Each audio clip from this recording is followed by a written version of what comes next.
Good morning. This is Talking Devils, the leading independent Manchester United podcast. I'm your host, Wayne Barton, joined by United legend Paul Parker to talk over another difficult weekend at Manchester United. If you're watching live on YouTube, if you can subscribe and get your comments and questions in. If you're watching on the replay, you can say hello. We do comment on the comments that we get. And if you're listening back on the audio podcast, if you can, subscribe and leave a positive review if you can with the morning that we're about to do on the platform you're listening on. Paul, how are you doing? You all right? Yeah, I'm good, thank you, Wayne. Not bad. I What did watched you a really good game on Saturday. Yeah? Yeah, I won't talk about the game on Sunday though. But Well, no, go on. Talk about a big team losing at home, embarrassingly, on Saturday. Give us a nice warm-up for the main event. How was it? You went to see Brentford win at Chelsea. yeah, I was working at Chelsea and doing a Brentford game. I'd seen Brentford a week before when they played Burnley, and they were no different. They're just organised. They're a team that plays with consistency. The levels they play at, they kind of keep there, and what they do, then they seem to be able to. Their counter-attacking play was great. Bueno and Wissa up front, two good forwards. They're honest, back and forth, and it's enjoyable to watch them in the manner they play. That you're watching a team, you're watching an actual team. Yeah. That's the thing now, Wayne. They are an actual team. Every single one of them, they're all at the same level in what they want to achieve and what they actually do as well. There's no one, there's no one there that we keep going with him, persevere him because he can win us games. Everybody sees themselves as a match winner, and that's all the department. In every department, there's match winners, and that's the thing that's, as we know, that is being missed Yeah. at Old T. Right, let's get onto it. Can't avoid it any longer. 2 minutes in, that was as great a diversion as I could manage. Johnny says, "Good morning, gents. Hope you both well. What can we say about the game? Players and manager need to take responsibility." So let's get into that. Manchester United 0, Manchester City 3. The 10th win at Old Trafford since they were taken over. The 7th win by 2 or more goals in that time. Even at our best, with a full complement, we're a distance away from what we saw yesterday. But you miss the axis of Varane, Martinez, and Casemiro. You can't play anything like your normal game. And what you have is a team that plays and looks like it's unfamiliar. There was a guy sat next to me yesterday, and he said, "City look like the players all know where each other are. They look like they could play blindfolded."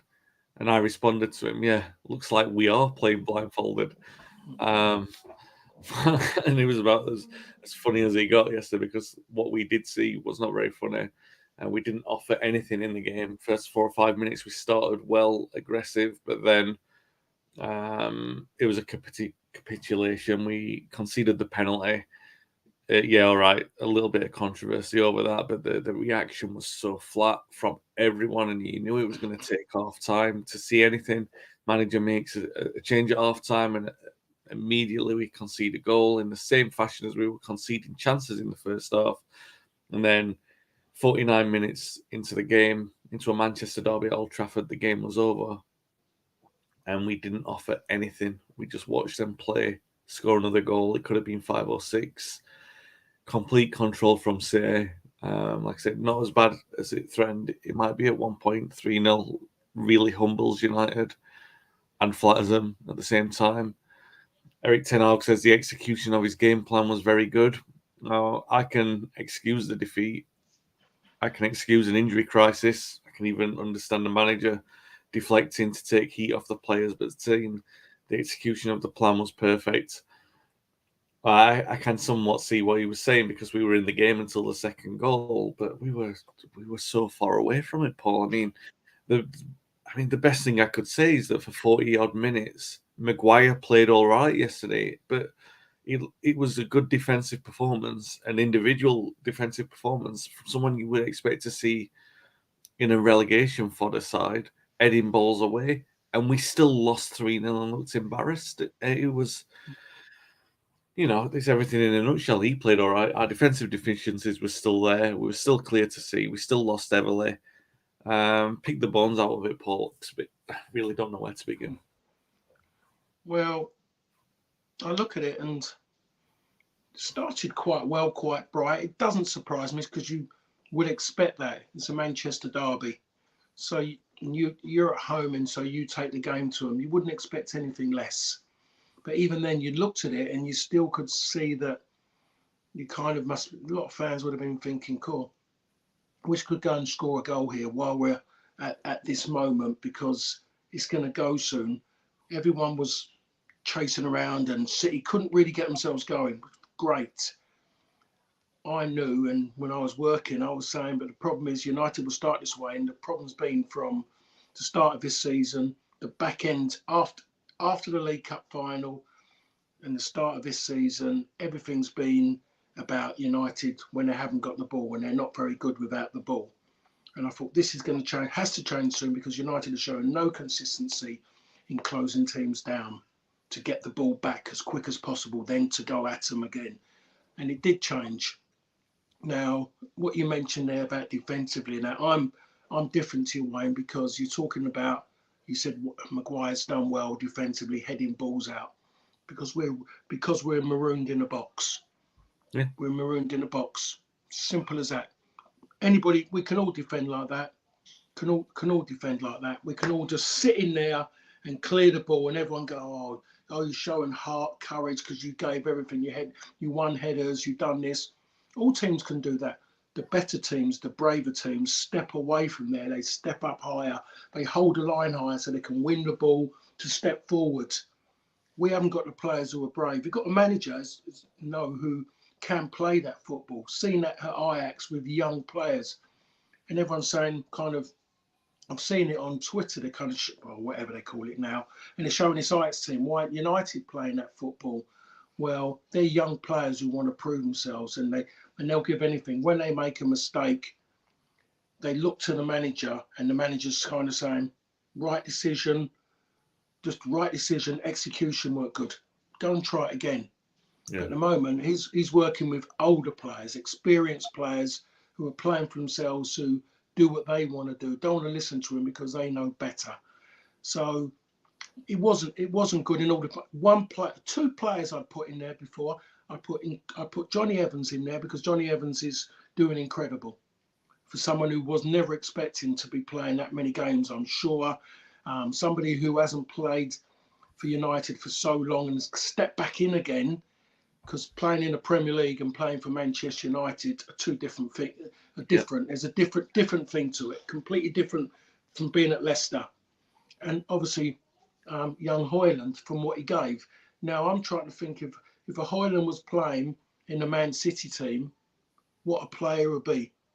What an incredible player he'll be. You put him in a Brighton team, what an incredible player he'd be. Because they get players who all want the ball around. You'll have more choices with the ball. But I look at this United team now, and there's just it's embarrassing, Wayne. It's really embarrassing, and that's without really going in and being cutting at this moment in time. There's nothing there. There's no heart, spirit, or soul within that team. The manager is at fault. There's no doubts about that. But we can talk about Rashford and Bruno, and we can talk about the manager. But at the end of the day, what difference is it going to make until such time this club is in a different place? Because everything about it and what I'm referring to has got nothing to do with what happens on the pitch. Because if you're a footballer and you don't want to run, then that's got nothing to do with what's going on upstairs or anything. That's down to you. That's down to you because you're cheating the people walking through the turnstile. Gave up their time on an awful day in Manchester.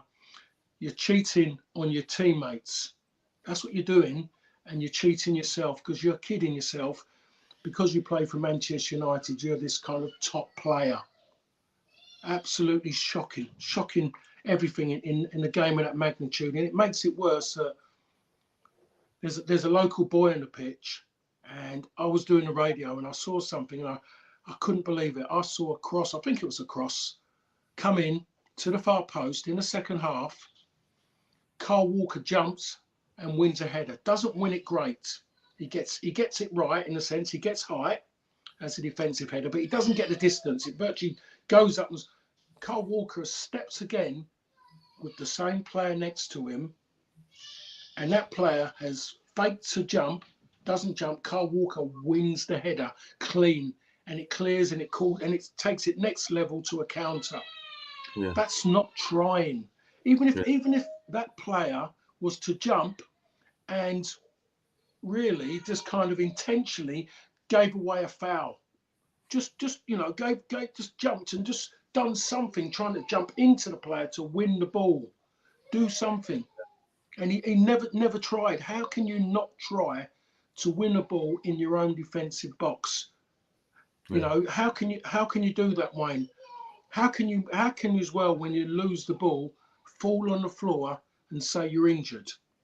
How yeah, how can you do that expecting 71,500 people to stand behind you and call for a foul when you haven't been fouled? yeah. Oh, It's I mean, it's terrible, Wayne. I don't even know where you begin with the individual performances yesterday because there were so many that were so bad. And Honor, ironically, having probably his best game for us overall with a number of really good saves, a couple of theatrical ones in there, but a couple of really good ones. You know, Dallo awful defensively. Lindelof, you're going to get what you want. And you know, I wasn't saying that Maguire was playing well. I was putting it in that lens that you did, Paul. You know, like you expect that Mm, from a team struggling at the bottom of the league, but and that's where you're praising him. And you know, McTominay pressing from the front, and you go, all right, well, he's not holding midfield anymore, so you're not making the mistakes there. And at least he was putting the shift in there, and it was an honest shift from him. But then you've got no players capable of holding the ball, and in that situation, then you've got to have players who are good enough with the risk. And you know, Bruno was. You can blame the manager putting him wide right. It didn't work in the cup final, and it wasn't ever looking like it was going to work yesterday. I mean, just some comments I'm going to come through here because there's a lot of you guys talking in the comments. I want to get to before I get to my next point. Ben says it does feel like we're stuck in this cycle until there's change at the top. All we've got is hope. And I mean, he said there, all we've got left is hope. Have we? I mean, I think that's the thing. Hope doesn't feel like it's there at the moment. Johnny, I understand we have players missing, but that a crutch we can't keep leaning on. Yeah, exactly. And you've come into this. Yeah, I expected us to lose, but the team selection, lack of effort, and subs were very poor. If Ten Hag can't play how he wants because the players are injured, he needs to have a plan B. And Ben says we always seem to be in plan B, Johnny. That I think that Ten Hag is trying to do whatever it takes to get results rather than sticking to particular principles, which Paul was saying regarding that. Is he compromising his preferred style on certain players he has available? Patrick says that. Um, Gavin says, as the manager, got it to leave Bruno and Rashford out of the team. We'll come to that in a moment. And Ben, just one last on these comments, says, despair is the word. I'm starting to feel nothing but apathy, which I think is a feeling shared by many of us in regards to the current team and the way that they're playing at the moment. I mean, that's fair in terms of, I mean, that we've seen this selection. I mean, we know that from picking Evans in the middle, and Evans has got something of the skill set to play that higher line, even though he looks knackered by about 40 minutes. And he will, and that's not a criticism, he's going to, considering the pressure that he's under. It's surprising that he made it through the entire game yesterday. I think he did. I don't think he came off. It was Lindelof, wasn't it, who came off for Reguilon. But yeah, the manager's still trying to, and he doesn't. You can't really tell because Maguire's ill-suited to play any kind of progressive football from the back, and the collection of midfielders that he's been playing in there, like McTominay, none of the players really, Bruno, Rashford are also included in this. They're not players who are capable of playing possession football because they're not good enough on the ball. They're good at break, like Bruno can start a break, Rashford can go on the break, but they're not clinical enough to be a brilliant side in that regard. And I mean, This is where I'm at, Paul, a little bit of a rant, because I think yesterday people talk about, we hit a new low and everything like that. So I don't think we are at a place where the players are not trying. I don't think you could say yesterday was a case of them downing tools. I just think the hard reality is hitting them, that they're not, few of them are good enough, if any of them are. And even now, those better performers in recent years, you're looking at them and the value, and thinking realistically, what is that value now to the club? How many times have we been here in recent years? In the past, in this podcast, you and I, Paul, we've been having this conversation about Pogba, about Martial, two players who were undeniably talented, but came to a point where you thought, no, they probably need to move on, and it's better to bring in money for them because it wasn't working. There's more value to be sold in those players. But Woodward backed those players over the manager. We lost the manager. I'm not saying Mourinho was the answer, but that's part of a problem, backing a player over a manager. We ended up losing Pogba for nothing, and even then, I think Juventus might think they've been shortchanged. We can't give Martial away. Instead, he came on like the ghost of Christmas past yesterday, and well, I'll reserve judgment on certain players, the ones that we've signed, over the summer, Martinez, Casemiro, and Anthony, in spite of their recent form.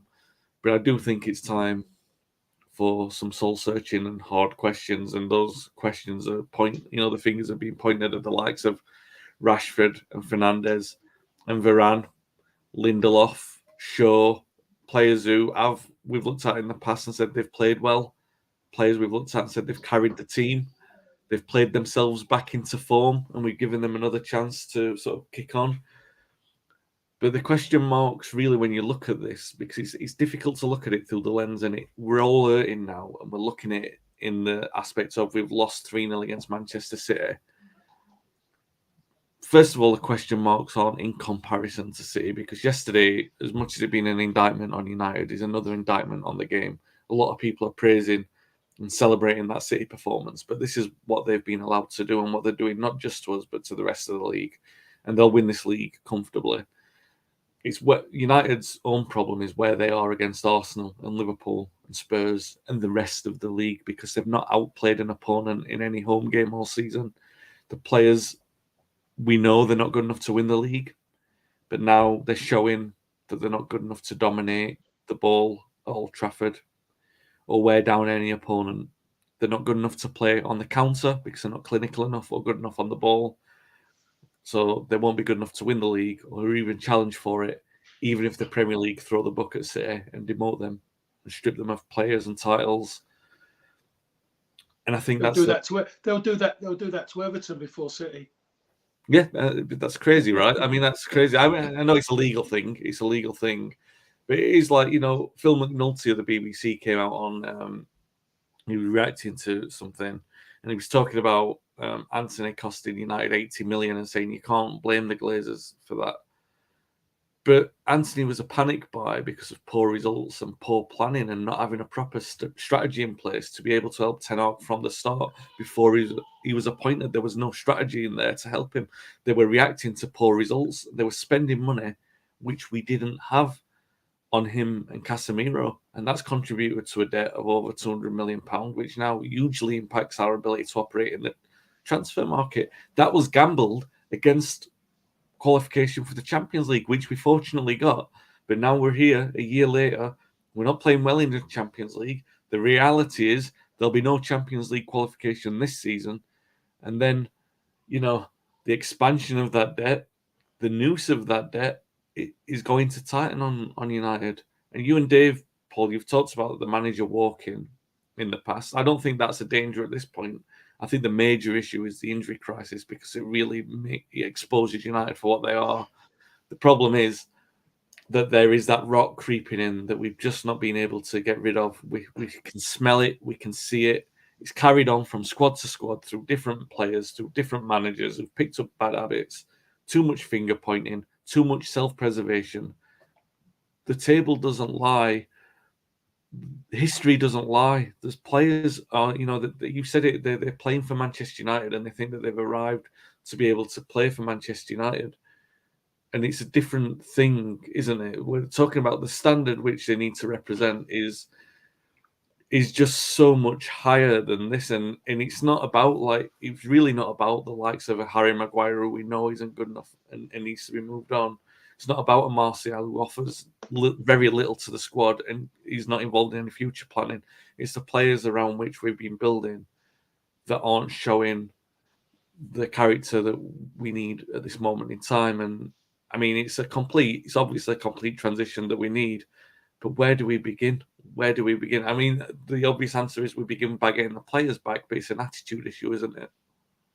Yeah, it's an easy thing to say, but you look at it and you think to yourself, but what difference can those players make? That's the thing about it. You've got to wait for them. I mean, when we can talk about the left back situation with Luke Shaw, we know about Luke Shaw and his issues with fitness. How long is it going to take Luke Shaw to get back into it again? It took long enough to get him to where he was, and then after the League Cup final, he dropped. He got too cocksure. He started playing games like he was a nightclub bouncer, in the sense of he didn't want to run. He wanted to block people. He wanted to, every time people went past him, he'd rather give away a foul than work his feet hard to try and tackle them.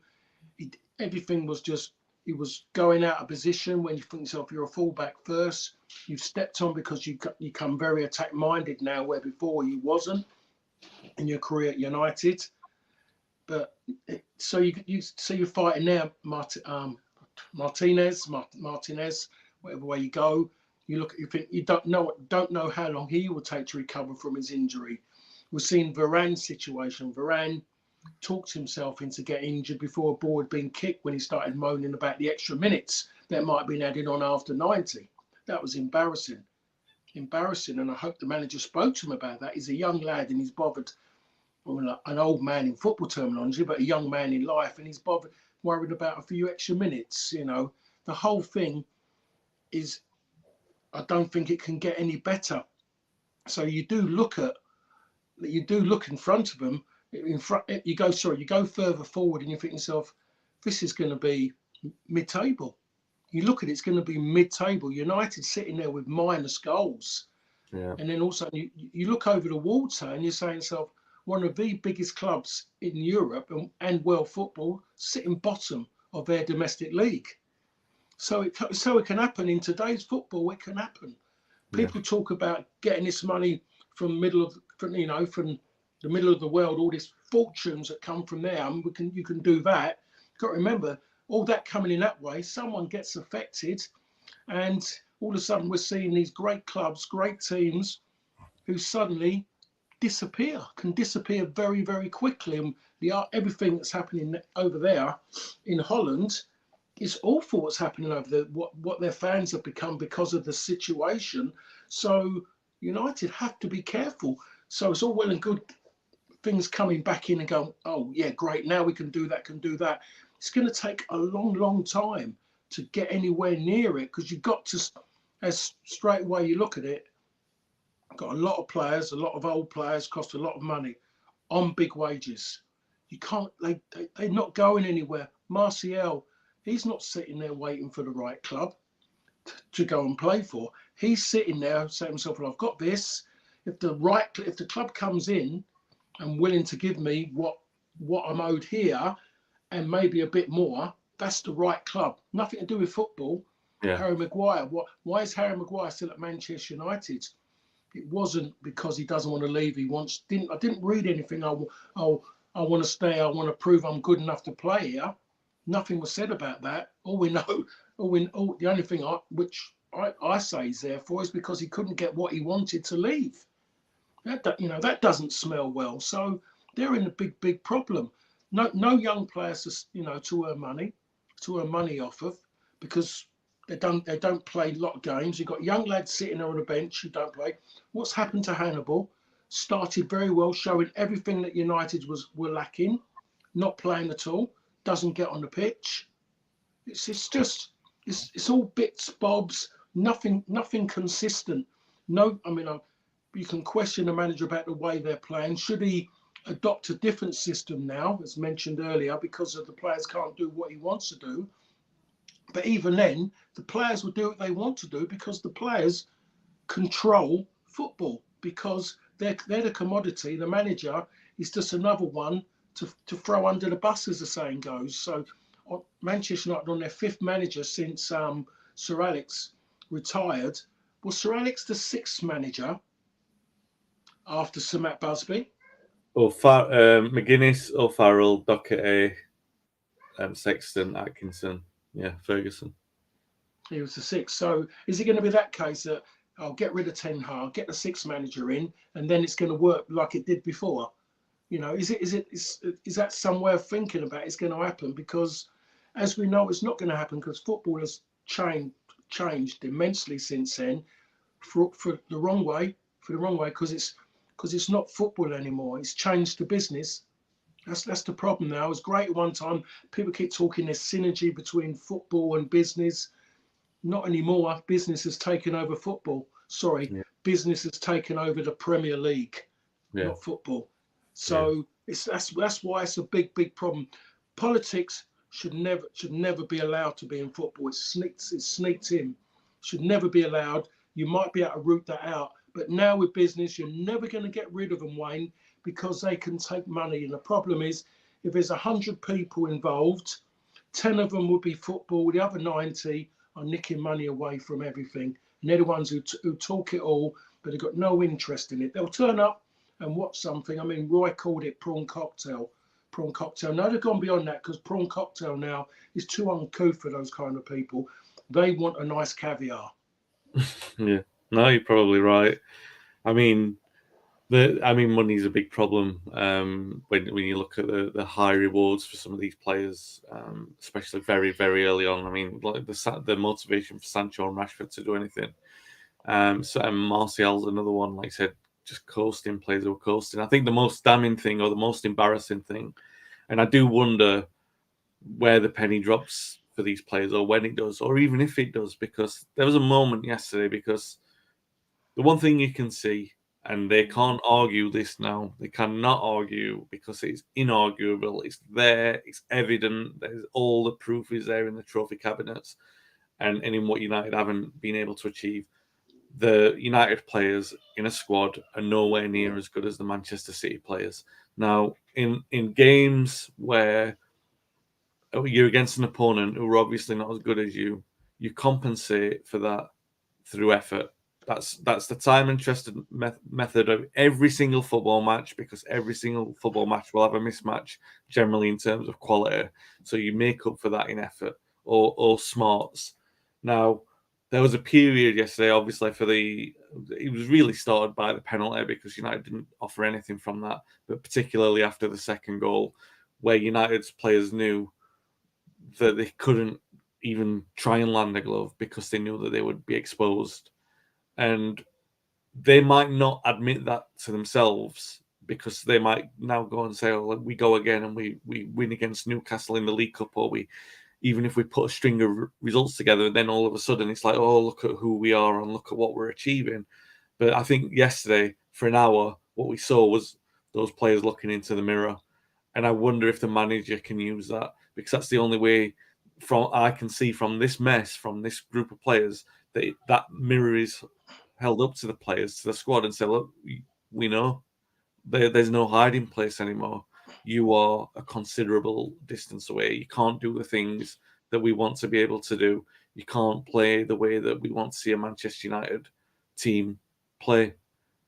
Without wanting to be pointing fingers at anyone, it's everyone. And I just think that if they face up to that, then they can find a solution to move forward, at least, even if that solution is all right. Well, we all know we've got to move somewhere different. We've all got to find a next stage in our career. But until then, it does nobody any good. It serves nobody any purpose, them pretending to be something that they're not, or trying to do things that they can't do. And I look at yesterday, and it was painful for everyone for an hour of that game to watch that play out. And I just wonder if they're truthful enough, if they're honest enough to look at that and say, well, the reason why we didn't press, really, why we didn't push them for an hour, is because we knew it'd be 6 or 7. That's embarrassing. It's really embarrassing for that. Yeah, but Wayne, I look at it and I watched the Brighton Man City at the end of last season I was about to say the Goldstone ground there at the Amex, and And Brighton were incredible. Brighton were absolutely incredible at the back end of the season. That's when the young, I think he's the Paraguayan guy, scored an incredible goal. He's out injured at the moment. And they did it. They just worked hard everywhere. And we're watching all these teams, namely Brentford as well, and they just go up against everybody. And it doesn't matter. It's an easy thing to say. Don't want to. If we go too hard and all of a sudden they can pass by us. Well, that can happen. That's happened to City before. It happened against Brighton. They tried to play their normal game. Brighton played around them because they had brave players who were willing to play make those margins, those small margins with their passes for the maximum at the end. But forget all that. Brighton players did it as well because they wanted to. They wanted to work hard for themselves, for their teammates to win a game of football. None of those players will do that. They will not do that. If someone doesn't do anything, I'm looking at it, it's blatantly obvious that someone, you don't see anyone turning around. I saw who was it in midfield? It was someone gave someone a bad ball. They're 2-0 up, they're coasting, and they waved their fingers at them because they never gave them the ball when they should have done. Yeah. They left it too late, and they were 2-0 up. When they were 3-0 up, they were still trying to score a fourth. They were still putting United under pressure on the ball when they were 3-0 up. 9 times out of 10, you're playing games, you're 3-0 up, away from home, you're sitting there. Teams don't do that. They go, well, pressure's on you now. You're getting gypped from all your fans around. What are you going to do with the ball? City said, I'll tell you what, you're going to get more than gypped because we're going to go and still close you down and put you under more pressure. And that's exactly what they've done. And they're winning the game. And so those players won't do it. The manager is asking them. He shouldn't be asking them, but he's going, this is what I want you to do. You've got to do that. You've got to do that. Do it for the man behind you, your mate, your teammate, your work colleague. Do it for him. They don't do it because I can't get there. And all of a sudden, that player behind who might be doing his job properly, like if it was me and my wide player had gone inside to close down the midfield player on the ball, I step inside to get close to my centre half. All of a sudden, my man doesn't go and do his job. They give it to my wide player who's got time to get the ball under control and then try and steamroll past me. But because I've tucked inside, he gets to run up on me. What am I going to do? I'm going to straight away go, oh, you should have closed him down. But it was me because I haven't done my job. And I would accept that. When I played, if you went back and watched when I played, you would have seen Brucey, you would have seen the goalkeeper, you would have seen everybody having a go. You would have seen Roy, you would have seen Brian Robson pointing a finger, shaking his head. And the moment Robbo done that to you, you're trying to make amends as quick as possible. And there's maybe even the point of after the game going to say something because you didn't want to upset your teammate, you didn't want to upset Robbo for not doing your job. Even though you might even know you'd done your job right, you was never going to question him. You'd go and talk to him, and there was a good chance that Robbo would have said, "Sorry, I got it wrong." But it's not even that way. And there's no one. I don't think they really like each other, and I think that's football in general. I don't think there's that. It's about me now in football. Where before it was about a team. Football was all about team. Doesn't matter where you're bottom, middle, top. You was all together. And it doesn't matter. We used to go away from home against a bottom team. Everyone around was just waiting for us to arrive. Everyone, you believe that you was going to win as a player. The fans, their own fans were going, they're good. They're going to beat us. But the fans went with their players and said, we're going to give you everything for you to give us your best. And those players gave their best. Those United players knew everyone was not expecting them to win. They never tried to change that narrative. They went out there going, well, everyone knows we're not going to win, so we just go for it. We just take it as a fact of we're not going to win anyway, and we can just jog around, and there's another game. They're not good enough to do that. Not good enough to do it, Wayne. Not good enough to team to worry about the next game, because the next game they play is just as tough because they're not that good. Yeah, no, you're exactly right, and the proof is in the pudding of, like I said, outplayed in every home game this season, bar the Palace League Cup where they changed all the team. But yeah, I mean, you're right. It's a strange one to know how the manager sort of starts addressing that. But yeah, a definite reality crisis for them to sort of deal with. A few comments here coming in. Johnny says, nail on the head, effort, compensate with trying. Big names need to be dropped. As Paul said, want to see Hannibal Garnacho in. Ben says, you're right, but we haven't seen a manager be allowed to clear out and start again. There's always that feeling that if they don't get to Champions League places, they'll be fired. So it doesn't incentivize a manager to take the challenge on. They have to be pragmatic and cautious. I think maybe this season, I don't know, I'm saying this as someone who still has a shred of optimism that this season might be the turning point for that, because Champions League qualification is so far away from the agenda at the moment, and the matters are so far more critical than that maybe the penny's dropping elsewhere. And Patrick says, if some of the players haven't looked in the mirror until now, will they ever? Some players are as good as bulletproof because of the wages are so high. United panic because of the contracts running down. And it's a case of rinse and repeat. Yeah, Paul, and I just look at it though, and I think, like, I mentioned earlier, City's 10th win at Old Trafford since they were taken over, 7th in 10 years, I think it is. Or 7th by 2 goals or more, and I think 3 of the last 4 have been won by City by 2 or more goals, and where they've been all laying for the last half an hour. Really hugely damning and embarrassing, huge low points for the club.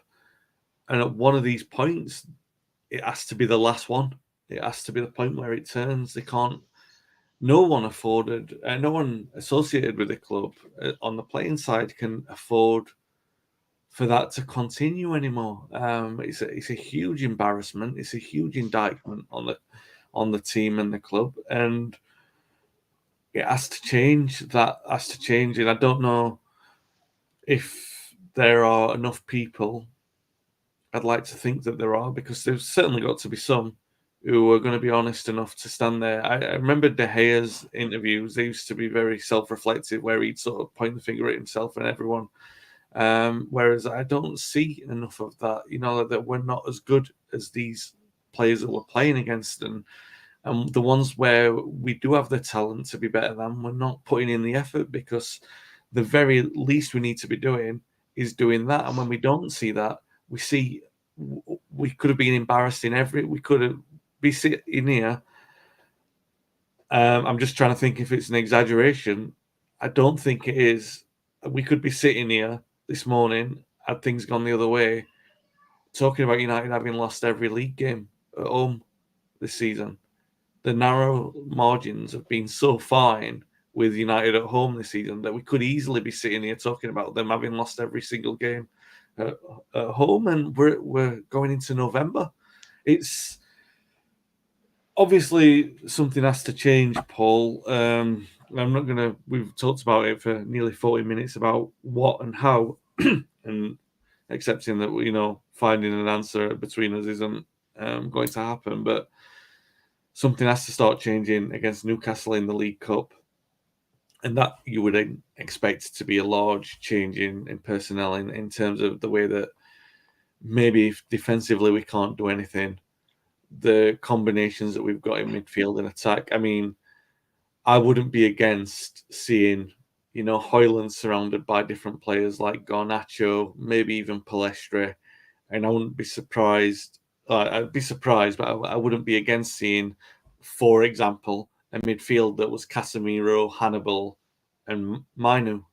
I'd like to see that at this moment in time. Change the 5 around Højlund and give them a go. And in the League Cup, all right, maybe we won't have the experience to qualify, but we need to start sending a message about quality of performances. And I think from those 6 players, I include Casemiro, despite his poor form, I think that if you've got the right energy levels, and I think that you get them in that, that can be the start of something different, or at least to sort of lay down a standard to the players who were so poor yesterday, to sort of say it's not acceptable. you need to be better, you need to work harder, or there's going to be a kid who's going to come in and take your place. Because at this moment, that threat doesn't seem to exist. So, what would you like to see on Wednesday against Newcastle? Well, when you throw that one in, that bit you just said at the end there, there's a young kid here who's going to, who's a threat for your place. That's going back to Sir Alex. That's exactly how it was. There was young players sitting there waiting, and he would make those changes if he felt they were good enough to get in. And it wasn't about maybe you playing terrible. It was about this young boys coming through. That young boy was potentially going to go and take the club into the next decade, and that's Yeah, how he fought.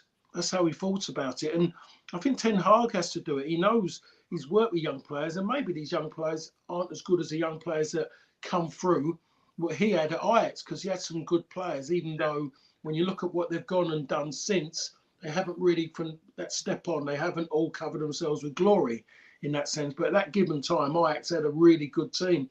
And it all started initially, wasn't it, in the Europa League when United played against them. That's kind of when they were, and how quick they moved to get into a semi-final of Champions League was incredible. But what you said there, Wayne, I think you're spot on. But that should have been in his mind, regardless of the result of the weekend. Anyway, you know, he should be looking that way and using it. I think Newcastle will go at it a bit because they're desperate to win silverware. They should be desperate to win silverware. I like to believe that Eddie Howe is thinking more about domestic than thinking that he's going to win a Champions League and that side of it. But with the way Newcastle fans are, you never know. But I think he has to do it. He's got to do it. Marcus Rashford, he doesn't play, but he doesn't play. He doesn't play at the weekends. He yeah, doesn't play. The club with him again were too reactive. There was too reactive under Ollie with giving players contract. They're reactive again. Has a season of scoring goals. What did he do the previous 2 seasons?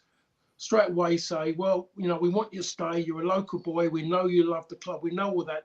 We don't need your agent to tell us this, but this is what we're going to give you. How much do you love the club? How much do you want to be here? Can you go to a bigger club than us at this moment in time? Who really wants you?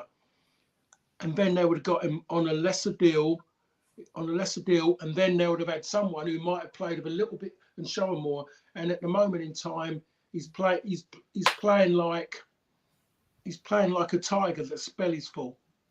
Doesn't and can yeah, someone go over there and get me something to eat, please, and bring it to me, because I don't want to. I can't go far. It's pointless. It's a pointless exercise at the moment. Nothing there. And I know I've diversed a little bit when we go in. Bruno shouldn't start. Shouldn't start against Newcastle. Shouldn't start in the next Premier League game either. Absolutely. I didn't. I did. I got back home and I saw Roy on the telly. I didn't turn the sound up because I knew where Roy was going. I just knew because I was thinking it myself. I knew where Roy was going. And then all of a sudden I seen it start pop up my phone what Roy said. Roy's 100% spot on. I said it donkeys ago on here, Wayne. I've always said it. Always said it. I haven't really gone at it because I left it alone because United had made him captain. I thought to myself, right. The only reason why I never went at it because I didn't have an answer to the next question. Well, who would you give it to? yeah, yeah, And I still haven't got an answer. And they always say that don't go and ask a question unless you've got an answer. I can't ask that question, why is he captain when there's no answer? And there isn't, because there's no one else there you believe who's going to be playing in the next successful United team. yeah, There's no one there, Wayne. So it's not even worth debating it because again we saw everything that we saw at Anfield and the reasons why he should never be captain of Manchester United. As I said before, there was a reason why he only that United got him in January and at the age he was, because there's issues about him why the big clubs hadn't touched him. And that's the way you've got to look at things now. And that's why maybe you need someone who's got their ear to the ground, who knows what the talk is. So, Sir Alex never signed. I can't think of during my time at United a bad apple. Did he get it wrong with players who couldn't perform at Old Trafford? Yes, there's no doubts about that. There was players who didn't perform, But did he bring someone in who was a bad apple in the barrel? Someone who went on the pitch with the wrong attitude? I can't name one at this moment in time. I'm sure someone out there can. United, because they got no one doing any due diligence. They're a reactive club when they should be proactive in what they do, and they haven't done it for the amount of money they're spending. It's ridiculous.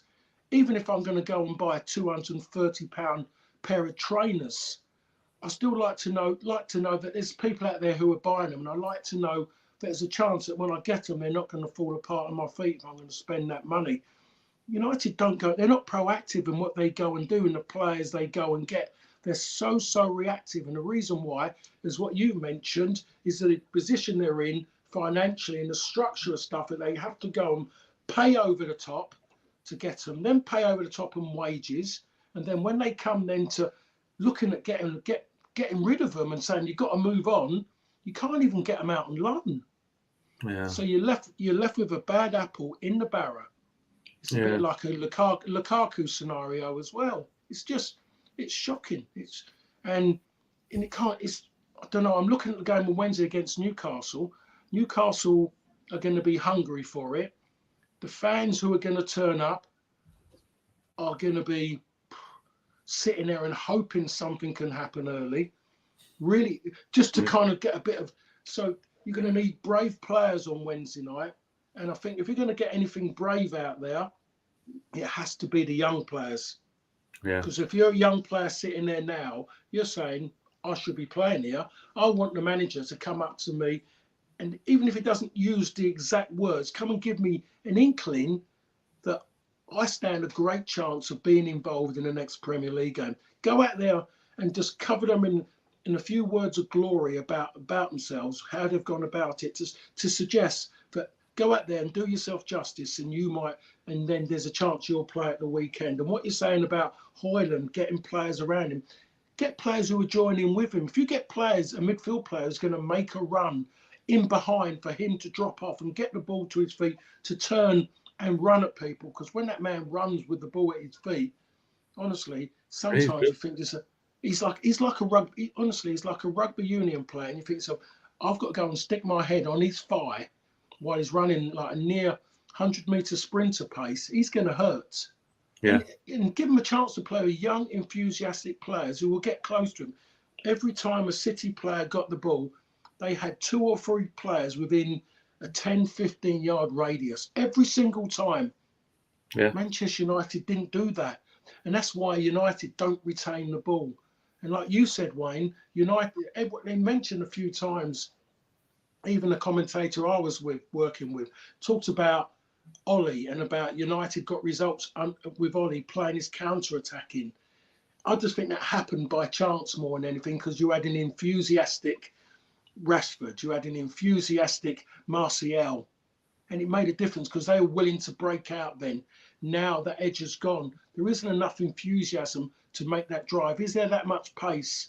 Rashford hasn't lost his pace. He might have done in there. That's called, you have to be driven. That drive, it's not there anymore. So Anthony hasn't got the pace. Anthony is more bothered about a finger being wagged in his face and he's bothered about getting past somebody. Yeah, you're right. It's difficult to argue with that. Anthony, lucky to escape a red card when he came on. Difficult to see what he's offering at the moment, which is worrying considering the amount of money it costs them. Johnny says we will lose against Newcastle. That's why we're here for this positive attitude. Keep it simple, Johnny. And Patrick says, I'm not sure if anyone at the moment truly has the power or catch it to make the brutal surgical changes that are needed. That includes Ten Hag or even Odell. No, but I do think Ten Hag has been brutal where he can afford to be. But I mean, he wasn't brutal enough with Martial, say, because you need a taker. And also, was he reluctant to let him go? Because if you don't have Martial, Højlund's playing 90 minutes every single game, and he can't bring him in. He's obviously got that back injury that apparently he's still struggling with, probably from carrying the front line at the moment. But you need a senior player to come in, and United just don't have the funds to be able to have been able to do that. So I do think he has been ruthless, and I think if you gave him a transfer structure that was more liberated than this, that that he was able to operate without the debt and without the transfer debt, then which United and their revenue should be in a position to do, then you see a completely different squad scenario where he is more ruthless with that. I do believe that about Ten Hag, but the problem that you've got with any manager is that they risk getting swallowed by the mess. Do you know what I mean? It's all right saying that he's good enough. Yeah, I believe he's good enough and he can turn it around, but results and performances will always get there first, especially when there's no. Oh yeah, so Ben's just put a comment on this. He says he's done some of the work, Wayne. There's definitely restrictions. The whole club needs a reset to get out of this cycle. Another of your old clubs, Paul, Fulham at the weekend. Very good draw, Brighton. It's had a fairly decent start to the season. I was looking at recent results and thinking, no, it's not great. But then I think overall the season it's been pretty good. They've drawn at Arsenal, won at Everton, and it's definitely a good game. I mean, when they renewed Silva's contract recently, they were heralding him as a genius there. So they're obviously happy about the direction they're going. Obviously, they're being a bit kind, and there was the talk about him going to the Far East and everything like that in the summer. But they must be happy with the way that things are going. It's going to be a tough one for United.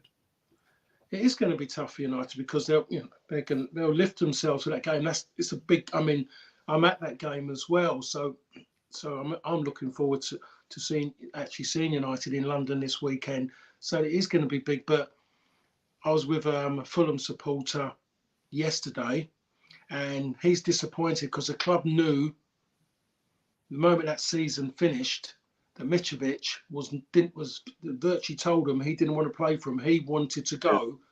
He wanted to go and change the football culture in the Middle East. Sorry. He wanted the money from the Middle East. I got that wrong. So they had a long time to think about getting someone to come in. Yeah.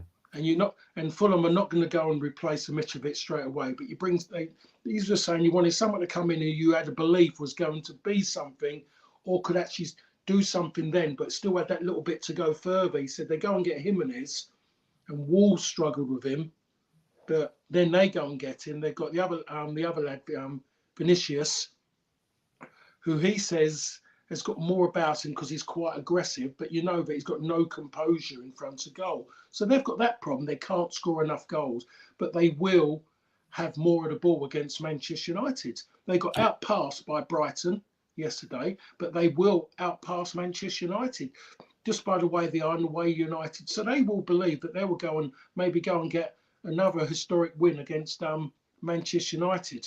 And it's going to be at Craven Cottage in front of a full house, an early kickoff as well. Everyone's going to be watching that game.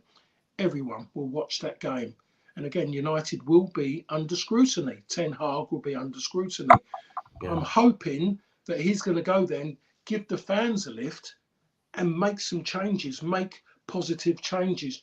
Give it, and you'll get more back if the result doesn't go the way that he wants. But he's tried to be positive and work with what he's got available, then I think people will accept that. Yeah. But when you're watching people who are not given anything, Wayne, giving you nothing in a big Manchester derby, and then you're asking them to travel 220 miles to London and then to give something there in an early kickoff, you're hoping they do.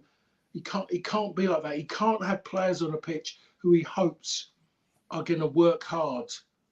Yeah. And hope that they will give him something. If a player's got, I always use this player. I always do. I always think about Sparky. Always do. Sparky had some bad games for United. I think I had more bad games than Sparky in my short time at United compared to Sparky's time than what Sparky had. But when Sparky had one of his poorer games, the one thing about it, the centre halves never had good games. Yeah. When he couldn't get his eye in on his touch or anything like that, Sparky, the two centre halves hated Sparky. They respected him, but they hated him because he never let them play. Yeah. And that's all you want. That's all you want. Marcus Rashford, if you're having a bad time, please do not let your fullback run forward, run beyond you. If you're not getting the ball, work hard to stop the man you're up against having a good time in the ball, and you might be able to bounce off of him. And that's all you want. Yeah. And I think that's all fans want. Maybe Yeah. I'm seeing it when I see other lower, lesser teams than United. I see they talk about, they look at it, go, yeah, we know he's not this, but I tell you what, he gives us everything. And even Manchester United can have those players who give you everything. The cult hero, he gives us Marcus Rashford, local boy, he gives everything. Yeah. And you'll go with that. And then there was a local boy in Ryan Giggs. Ryan Giggs gave 100% for every single game he played. Anybody tries to tell me any different, I will argue all day long.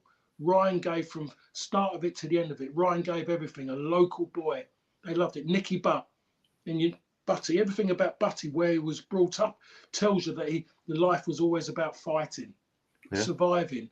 That's how Butty played the game. Scholesy, Middleton, everything was about battling. Yeah. Those were local boys who gave anything. Even Johnny Evans from Northern Ireland saw himself as a Northern Ireland Mancunian. Gives everything, and that's Yeah. all you ask of people. And it's not there at this moment in time. It needs people to fight through at the moment when things aren't going right. And that was a difference because people talk about the teams that I play, and they talk about the two teams, the 92, 93, 93, 94.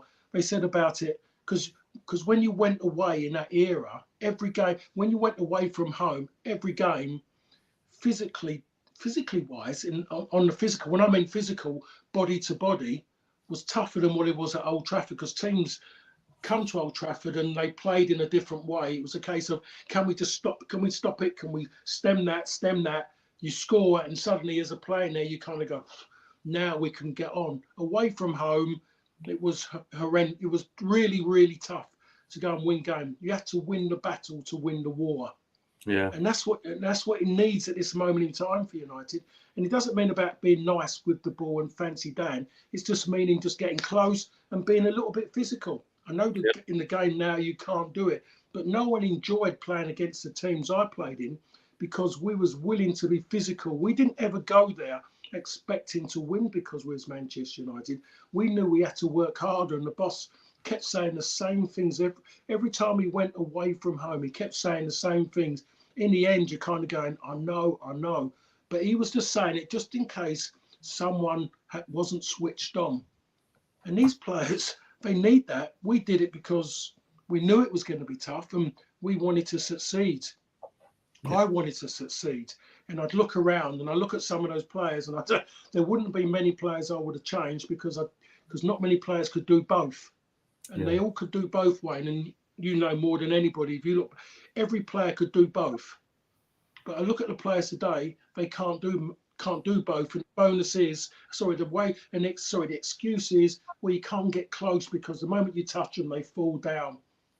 That's the excuses are being used.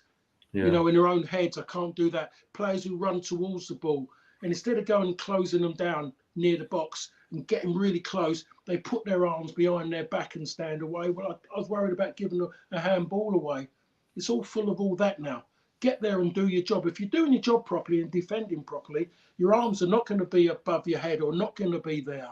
Don't put them behind your back because you'll be like a weeble wobble and you will fall down. Well, United need to pick themselves back up. That's for sure. Unfortunately for me, I'm not going to be here next week to talk about. Dave might be back with Paul. If he's not, because then Dave's away for a couple of weeks, and it might be 3 or 4 weeks before I'm back with Paul on the pod talking about United's recent form. Hopefully, like I said, Dave might be back next week, but he's on holiday as well at the moment. So at least he's got Wait a the minute. sun to distract him. Hold a minute. Wait, let me think about it. Sorry, I'm just trying to work out if I can get a holiday booked as well. Just have it up as well. Quick off the shelf one. Yeah, it might be a good time to do it. We missed out by a week because if we'd have just booked a bit earlier, then we could have missed this one. But thanks for everyone for taking part in the pod. Oh, I've got to say that a couple of comments before I go. Patrick does say, I remember a US business consultant I worked with who said sometimes you need to fail fast, need to cut our losses with Anthony and Sancho, get some fees. Fergie was brilliant at this, but United's operational ability to do that at the moment is nil. They can't, and I think Ten Hag has done that as well as he can. And Johnny says, as well as he said, we will lose against Newcastle. He says we could easily lose against Fulham. So he's a little bit more optimistic, which is what we like to see. Oh, no, he says, I can't see us beating many teams on that somber note. Hopefully we've beaten a few by the time that we're back. Thanks for listening. Thanks for watching, guys. I hope everyone has a nice break from us as well. And we'll be back soon. Take care.